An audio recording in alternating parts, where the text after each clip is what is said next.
Amity Flats, Kansas, September 1879, at a matrimonial auction outside the freight office, Della Hartley bid $2 on the scarred stranger who would become her husband by nightfall. No one else in that crowd would touch him.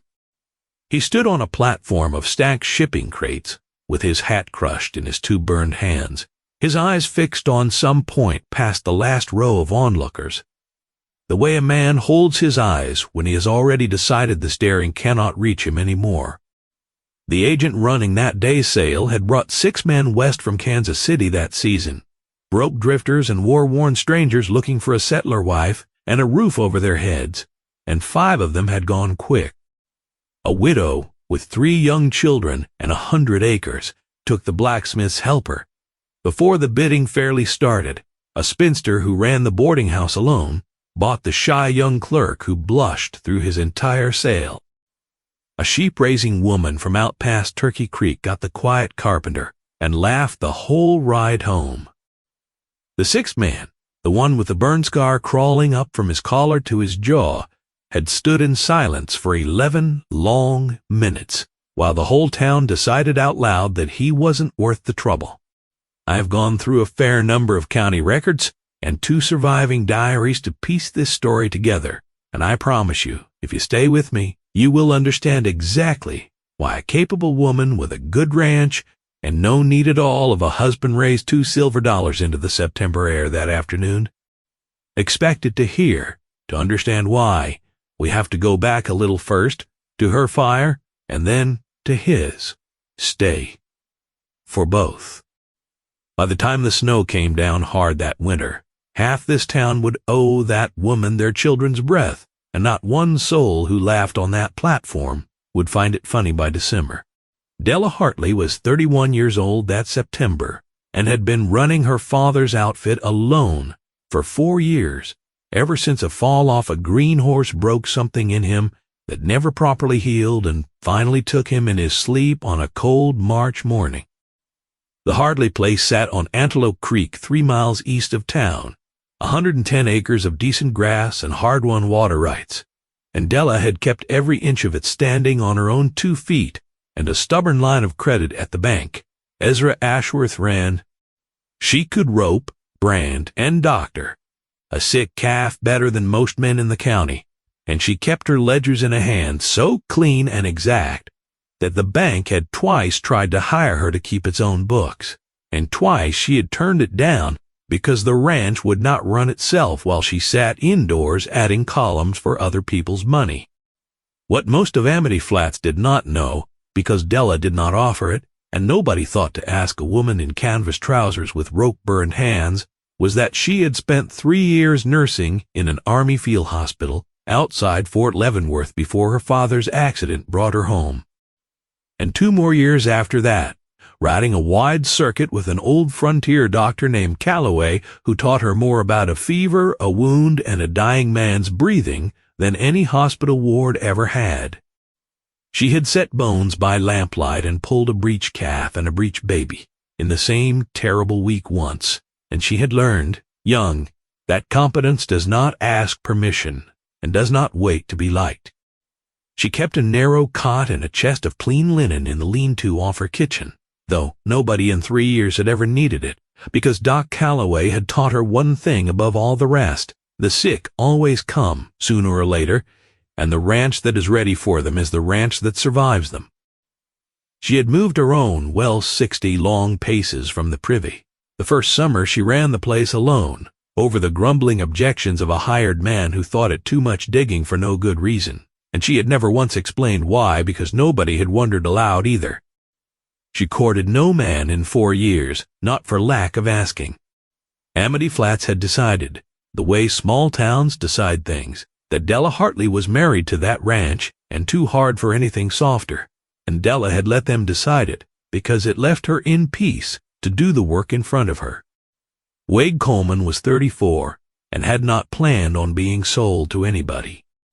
6 years before that September, he had been a private in a company posted to a supply depot outside Fort Dodge, quiet and steady and well-liked by the men under him, which was more than could be claimed for the lieutenant who ran the place, a man named Coulter Rue, who kept a bottle in his desk.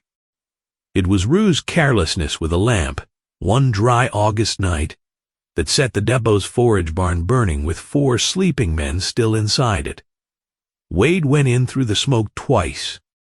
He carried 2 men out on his own back and dragged a third out by the collar, and the fire took the whole left side of his face and neck and the better part of his right hand doing it, and by the time he stopped being able to see, the barn had come down behind him with the 4th man still in it. Lieutenant Rue, basing a board of inquiry over the lamp and the dead man and his own drunkenness that night, found it a good deal easier to say that Private Coleman had been ordered to stand watch outside, and had instead run in against orders, endangering the rescue and delaying it past the point it could have saved the 4th man. 2 frightened privates, wanting to keep their own postings, backed the lieutenant's version, word for word.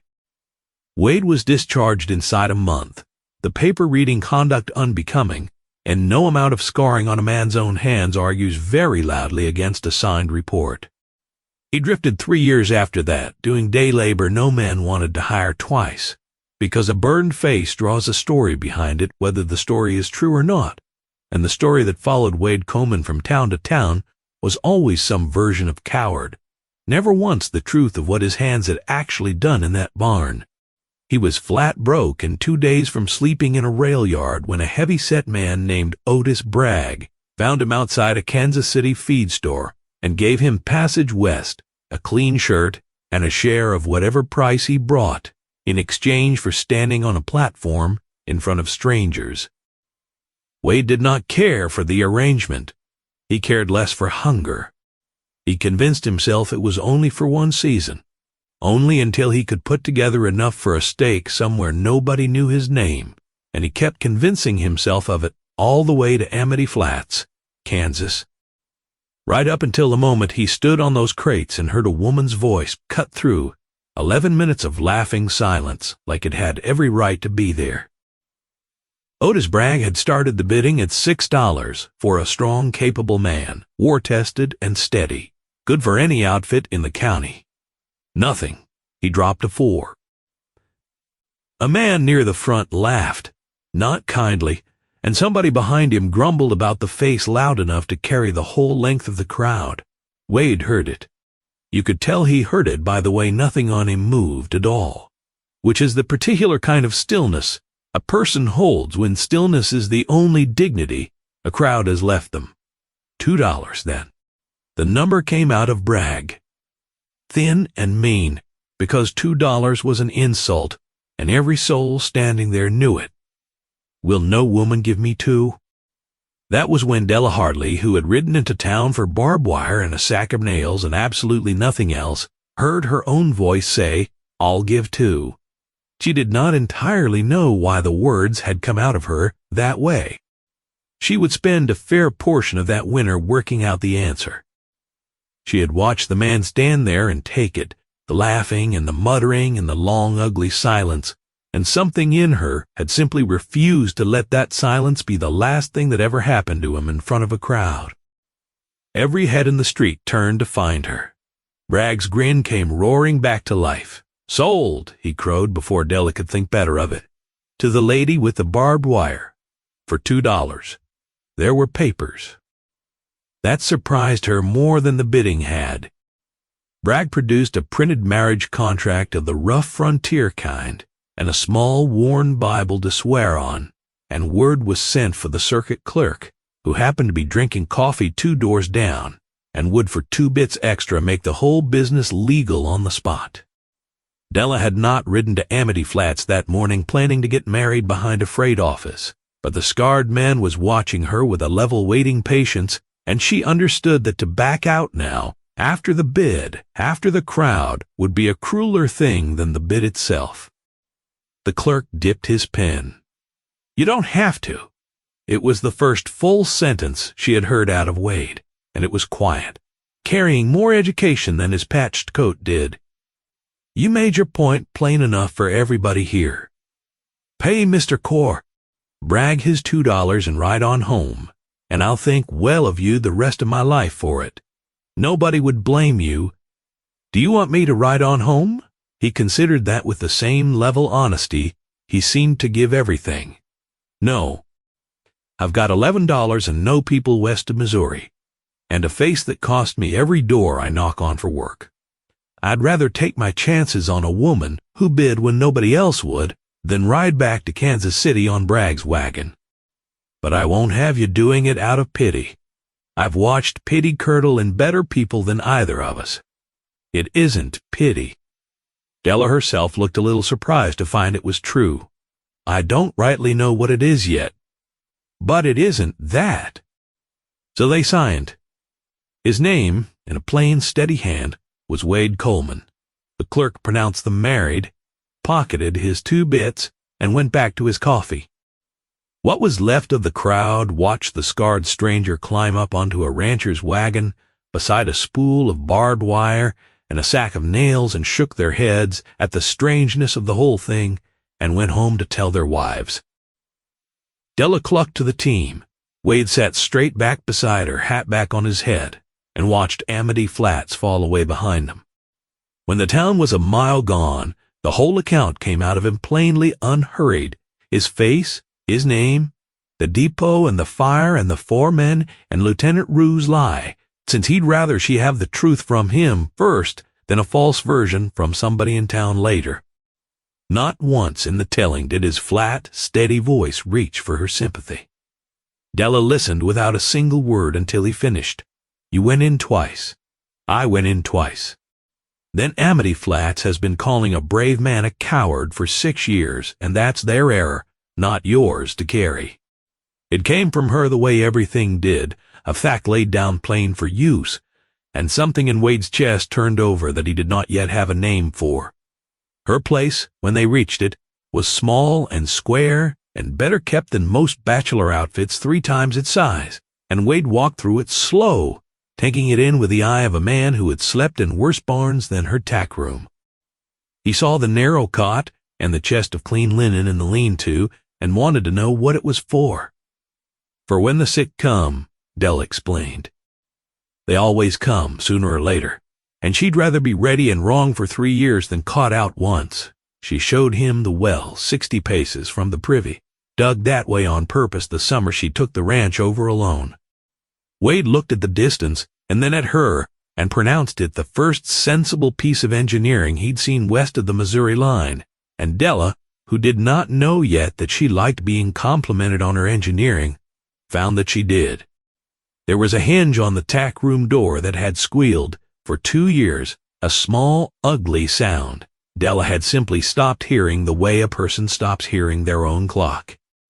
The second morning, before she'd finished her coffee, Wade had it off, oiled and rehung, quiet as a held breath. Della opened and shut the door 3 times just to hear the nothing where the noise used to be, and laughed out loud, short and surprised, for the first time in longer than she could easily place. Wade looked at the pot of coffee and at the woman laughing at a door hinge, and thought that, whatever he had walked into, it was not what Otis Bragg had sold him into. The first weeks were a careful kind of quiet. 2 strangers, married behind a freight office, do not become easy with one another overnight, and neither of them pretended otherwise. Della kept to the work and gave Wade room to find the shape of the place. Wade kept to the work she gave him and wanted no more of her than that.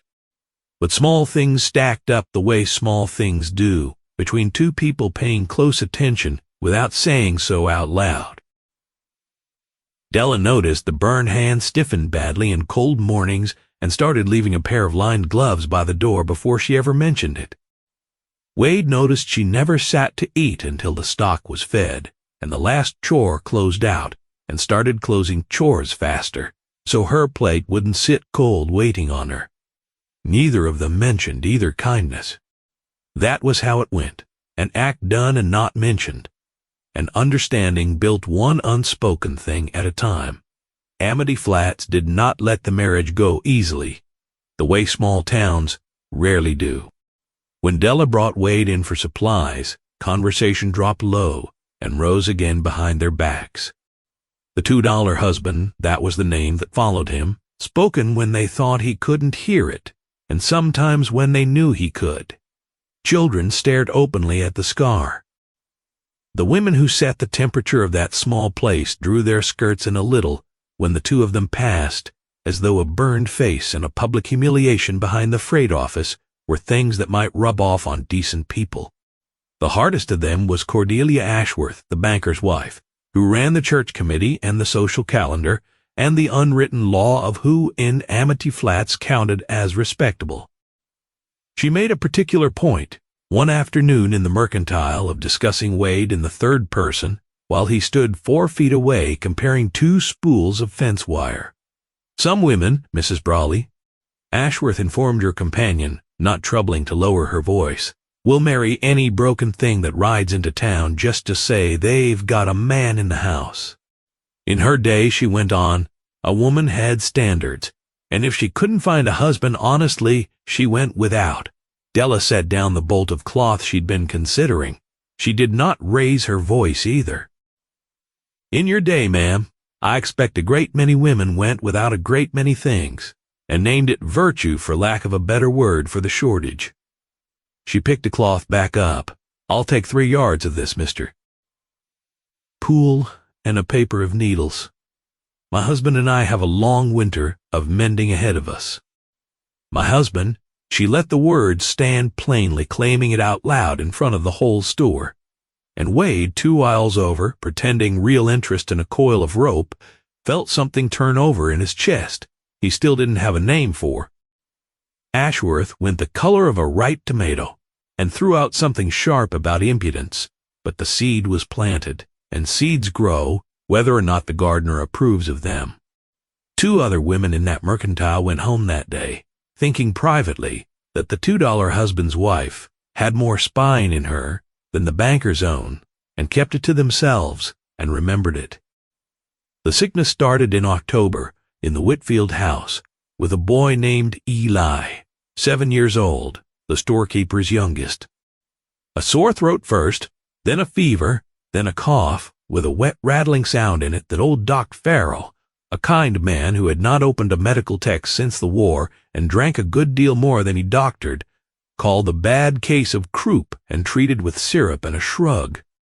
Within 3 days, the boy could barely draw breath, and a thick gray membrane had grown across the back of his throat, and Doc Farrell's confidence and his syrup ran out at about the same time. Della heard about it at the Mercantile from Naomi Whitfield, who in her fear forgot to be too proud to speak to the $2 husband's wife. Della posed 3 plain questions. What color is the membrane? Can he swallow water at all? Are there other children in that house? When she had the answers, her steady face went, for the first time, most of Amity Flats had ever seen it do, truly grim. "That is not croup," Della pronounced. "That is diphtheria." Whitfield, and if it's already sitting in your house with 2 more children under your roof, it is already loose in this town, and it will be in half its households inside 10 days, unless somebody who knows this disease takes hold of it tonight. "Doc Farrell," Naomi began. "Doc Farrell is a kind man who has not read a new medical journal since Appomattox," Della went on not unkindly. "I nursed a diphtheria ward for 3 winters outside Fort Leavenworth. I am the only person within 40 miles who has watched this disease do its very worst and learned, with my own hands, how to fight it back. I am also the woman this town paid $2 for a husband and has not once let either of us forget it. So I'm going to ask you plainly, because there is no time tonight for anything but plain. Do you want my help, or do you want your pride? You cannot keep both past sundown." Naomi Whitfield, who had a boy, the color of ash, lying at home, chose her child. There is a real line I have carried with me a long time, from Clara Barton, who founded the American Red Cross and saw more sickness and ruin in her lifetime than most of us ever will. I may be compelled to face danger, but never fear it. I think of that line every time I reach this part of Della Hartley's story, because she walked into the Whitfield house that night already knowing exactly what was loose in Amity Flats, and she walked in anyway. She took charge the way only someone who genuinely knows a thing can. She had the sick children moved out of their crowded homes and into the church, which was large and could be scrubbed and aired properly. She drew a hard line down the center of the town, the sick on one side and the well on the other, and woe to anyone who crossed it without her say-so. She boiled every rag, every instrument, every cup. She taught a dozen frightened mothers to scrub their hands raw in scalding water, and do it again and again, because the sickness traveled on hands and breath, and she meant to cut off every road it had. She barely slept for the better part of a week. Wade drove her between the church and the outlying farms and hauled water and dug a second pit for the burning of infected linens, and did whatever the ranch woman instructed without a single question, because it was plain to him, and getting plainer to the rest of Amity Flats by the day, that she stood between this town and a row of small graves. Old Doc Farrow, to his lasting credit, sobered clean up and stood down without complaint. He had treated only the croup. He knew how to treat. He confessed to Wade quietly one evening, and Della was treating the diphtheria he'd never learned. She was right, and he was wrong, and he was too old a man to be proud about it. Tell her he'd fetch and carry and keep his own mouth shut. Tell her she was the doctor this town had this week.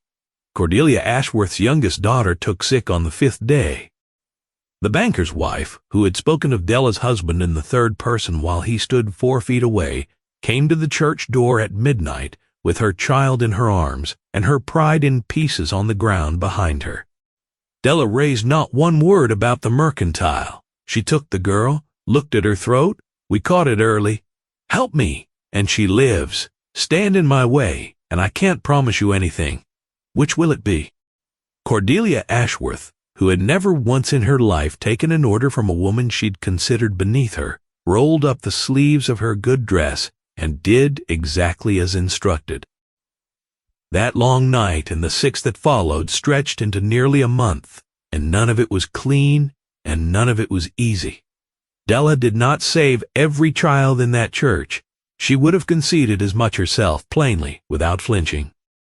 One small grave went into the frozen ground before the sickness broke, a girl named Susanna Colby, and Della sat with her at the very end so the child would not be alone, and then went and scrubbed her hands in scalding water, and walked back to the cots she could still save, because that is the nature of the work. It does not stop long enough to let a person grieve. There was one night Wade never mentioned to another living soul for years afterward because he did not have the stomach to relive it out loud. Eli Whitfield stopped breathing. The gray membrane had closed his small throat down to almost nothing. His chest heaved and drew no air, and his lips went the deep blue. That means a person has minutes left, and not many of them. Doc Farrow stood frozen at the foot of the cot. Naomi Whitfield screamed, and Della Hartley, who had laid down hard facts for use since the moment Wade met her, laid down the worst one yet. His throat's closing above where I can clear it by hand, she said, already moving. If I don't open an airway below the block in the next 2 minutes, he dies in this room. I watched an army surgeon do this exact cut twice in a fever ward. Outside Leavenworth, I've never done it myself. But twice is more than anyone else standing in this church has ever seen, and this boy does not have time for me to find someone who's done it. 3, she looked at Naomi. Hold his hands. Watch his face, not mine. Talk to him low so he hears your voice and not this room. She looked at Wade. The lamp close and steady, and don't let it shake, no matter what you see me do. Wade held the lamp. It did not shake. He watched the scarred rancher's wife take a small, clean blade she'd boiled twice, make one careful cut low in the boy's throat, slide a short length of boiled reed through the opening, put her own mouth to the end of it, and draw the blockage clear. And then the finest sound Wade Coleman ever heard in his whole life came whistling up out of that reed, a 7-year-old boy pulling one full, ragged breath of air into his body, and crying with the strength to do it. Della sat back on her heels, gray to the lips herself, her hands steady as stone, and allowed only that now they kept it clean a week, and he lived. Then she rose, scrubbed her hands in the scalding water, and went on to the next cot, because the work does not stop. She saved Eli Whitfield, who came back slow and thin and alive with a small white scar at the base of his throat he would carry his whole life like a coin he couldn't spend. She saved the Ashworth girl. She saved the boarding-house spinster's new husband and the sheep-woman's quiet carpenter and 11 more children besides, and she kept the sickness pinned on its own side of the line she'd drawn until the hard, deep cold of December finally killed it the way deep cold eventually kills such things.